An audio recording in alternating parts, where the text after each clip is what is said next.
dikelilingi para sahabat. Kayak sekarang ini kondisinya ya, dikelilingi oleh para sahabat. Lalu kata Nabi, siapa yang mau saya doakan dia dan Allah pasti kabulkan. Wah, satu orang demi satu orang datang, ya Rasulullah, saya mau didoakan. Apa kata Rasulullah? Saya mau dikasih oleh Allah ini, saya mau dapat ini. Baik kata Rasulullah. Allah, ya Allah. Puas dia kan, amin. Lagi datang. Kalau saya Rasulullah mau didoakan begini. Kata Rasulullah, mau didoakan itu? Iya. Baik. Rasulullah pun mendoakan, ya Allah, ya Allah, ya Allah, amin, amin. Sampai habis. Tinggal satu orang lagi yang butuh. Namanya adalah Anas bin Malik. Anas bin Malik ini giliran dia sengaja paling terakhir. Rasulullah udah ngeliat nih gelagat Anas ini aneh. Ketika antriannya dia harus nyampe, dia mundur lagi. Pokoknya dia cari paling terakhir. Memang betul akhirnya dia yang terakhir datang. Kamu kenapa aneh, kata Rasulullah. Orang berlomba-lomba ingin dapat duluan didoakan, tapi kamu malah mundur. Gini ya Rasulullah, saya juga mau didoakan. Iya, apa yang mau saya doakan untuk kamu? Ya Rasulullah, saya minta didoakan satu aja. Orang tadi minta 2, minta 3 didoakan oleh Nabi ya. Kali ini saya minta didoakan satu aja. Apa kata Rasulullah? Ya Rasul, saya mau setiap kali saya berdoa Allah kabulkan. Doakan itu ya Rasulullah. Pintar banget ya. Saya mau sekali saja saya berdoa langsung Allah kabulkan. Jadi itu yang dimintanya pada Rasulullah, doakan saya setiap saya berdoa Allah kabulkan. Kalau yang tadi langsung Rasul yang mendoakan. Kalau ini sekali saja saya berdoa langsung Allah kabulkan. Artinya kapanpun dia berdoa, apapun doanya Allah kasih semua. Pintar nggak ini? Maka Rasulullah senyum. Pintar kamu, kata Rasulullah. Pintar banget kamu. Hai Anas, mau kamu setiap kamu berdoa Allah kabulkan? Mau ya Rasulullah. Ada syaratnya. Apa ya? Pastikan yang engkau makan, yang engkau minum, semuanya yang halal. Maka setiap kali engkau berdoa, pasti Allah kabulkan. Itu aja ya Rasulullah. Itu aja. Kamu jaga itu pasti akan terkabulkan semua doa kamu.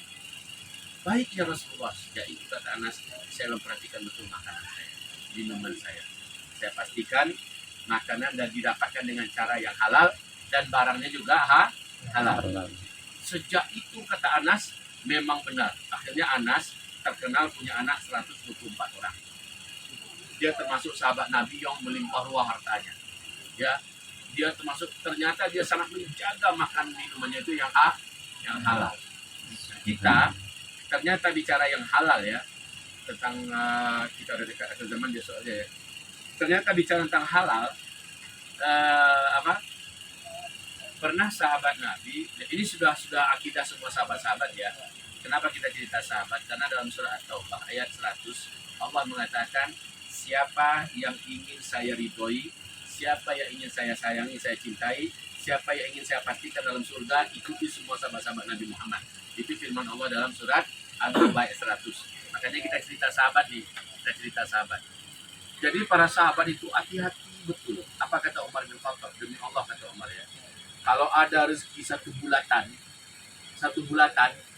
kemudian ada sak cuil saja di antara satu bulatan itu dari yang haram, maka kami lebih baik nggak jadi ngambilnya.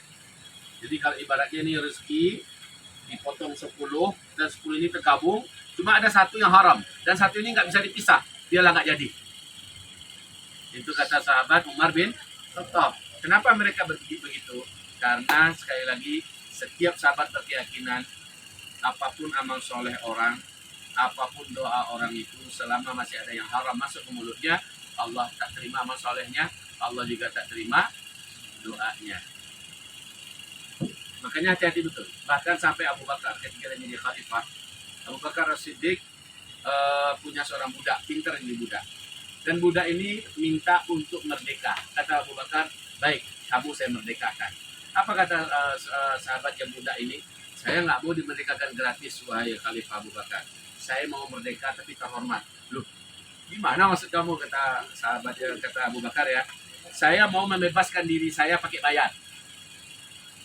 Oke, kamu dapat duit dari mana? Nah ini ceritanya. Berapa sih harga kemerdekaan saya? Sekian, kata Abu Bakar. Ya. Nah, wahai Khalifah, izinkan saya tiap hari ke kota. Saya akan berkuli, saya akan kerja yang halal. Nanti saya kasihkan kepada engkau nyicil kemerdekaan saya. Baik, kata Abu Bakar. Padahal udah dikasih ya untuk merdeka, ternyata dia nggak mau merdekanya dikasih. Dia mau merdeka pakai peras keringatnya yang halal. Bagus kata Abu Bakar. Tapi awas ya, setiap kali kamu akan membayar, saya akan tanya dulu dari mana cara kamu mendapatkan uang itu. Baik, wahai khalifah. Terus bilang, tiap hari nyetor, ditanya, gimana cara dapatkan? Gini, bagus. Sini, diterima. Tiap hari. Suatu ketika, hari itu hari Senin ya, hari Senin dan Abu Bakar sedang puasa, sedang menyambut tamu, tiba-tiba datang budak ini. Budak ini biasanya ada sore baru pulang. Ini enggak, dia sebelum asar udah nyampe. Biasanya sore jam 5, jam setengah 6 baru pulang. Nyetor kepada Abu Bakar. Sekali ini enggak, dia lebih cepat datangnya. Saat itu Abu Bakar selagi menyambut tamu. Karena lagi asik nyambut tamu, Abu Bakar As-Siddiq radhiyallahu anhu melihat budak ini datang membawa sekeranjang makanan dan buah-buahan. Lalu apa kata budak ini? Wahai khalifah, minta maaf, hari ini tidak ada duit. Cuman yang saya dapatkan adalah ini. Boleh nggak ini sebagai biaya hari tebusan cicilan kemerdekaan saya? Boleh kata Abu Bakar. Taruh di sudut sana dulu ya, kata Abu Bakar. Saya puasa, nanti saya akan buka puasa saya. Lalu Abu Bakar Siddiq melanjutkan pembicaraannya. Sempat nggak Abu Bakar bertanya tadi bagaimana cara kamu mendapatkan? Nggak sempat kan? Karena lagi sibuk dengan kamu. Taruh di sudut sana, saya lagi puasa, saya akan jadikan bukaan puasa. Baik, wahai khalifah, ditaruhnya di sana. Kemudian selesailah tamu, Abu Bakar pun lupa. Ya, pas waktu berbuka, dia pun mulai mencicipi makanan. Ketika satu gigit baru dari kunyah ada ketelan, teringatlah beliau, saya belum tanya sahabat ini bagaimana cara dia mendapatkan ini. Maka dia stop makannya. Baru satu gigit baru udah ketelan. Kemudian panggilkan si Fulan, budak saya. Dipanggil, wahai Fulan, labbaik wahai khalifah. Tadi ini setoran kamu buah-buahan ini kan? Benar wahai khalifah. Saya tadi kamu belum sempat nanya, kamu cara mendapatkannya tadi gimana? Nah, ini saya tadi mau menjelaskan tapi nggak enak ada tamu, kata si budak. Dia sekarang menjelaskan gimana cara kamu mendapatkan buah-buahan ini sebagai ganti cicilan uang kamu hari ini. Wahai khalifah, gini ceritanya katanya. Dulu saya ini sebelum masuk Islam, saya ini dukun. Saya ini dukun. Ya. Jadi orang-orang yang menjadi pasien saya, kalau kata siapa, kata pesulap merah, tahu pesulap merah. Nah, pesulap merah kan dibongkarnya semua perangnya dukun itu kan. Intinya dukun itu pembohong. Nah itu. Saya ini dulu dukun dan memang udah banyak orang yang saya bohongi, kata si budak ini. Nah, jadi di antara pasien saya ada yang waktu itu nggak sanggup bayar, nggak bisa bayar. Lalu hari ini kebetulan ketemu di pasar, saya tagih katanya, saya tagih. Lalu dia pun memberikan cuma ini yang saya punya. Ya udahlah, saya anggap ini lunas. Maka itulah yang saya jadikan untuk bayaran sehari ini. Astaghfirullahaladzim, kata Abu Bakar Siddiq. Halal apa haram itu? Dari Rasulullah. Haram kan? Astaghfirullahaladzim, kata Abu Bakar Siddiq. Langsung dia masukkan telunjuknya ke dalam tenggorokannya, dipeluk-peluk, diucek-ucek ya, supaya muntah dan keluar. Iya, keluar. Sampai mengalir air matanya supaya bisa mengeluar saking seriusnya beliau ya. Apa kata orang-orang, wahai khalifah? Wahai khalifah, cukuplah, nggak kuat kami ngelihat engkau. Kan baru engkau satu suap makan. Kan baru satu suap engkau makan.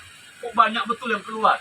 Apa kata Abu Bakar? Demi Allah, saya nggak mau di dalam perut saya nyelip sedikit aja yang haram. Saya nggak mau, kata Abu Bakar. Ini akan menjadikan doa saya tidak didengar oleh Allah, doa amal saya tidak dikabulkan oleh Allah.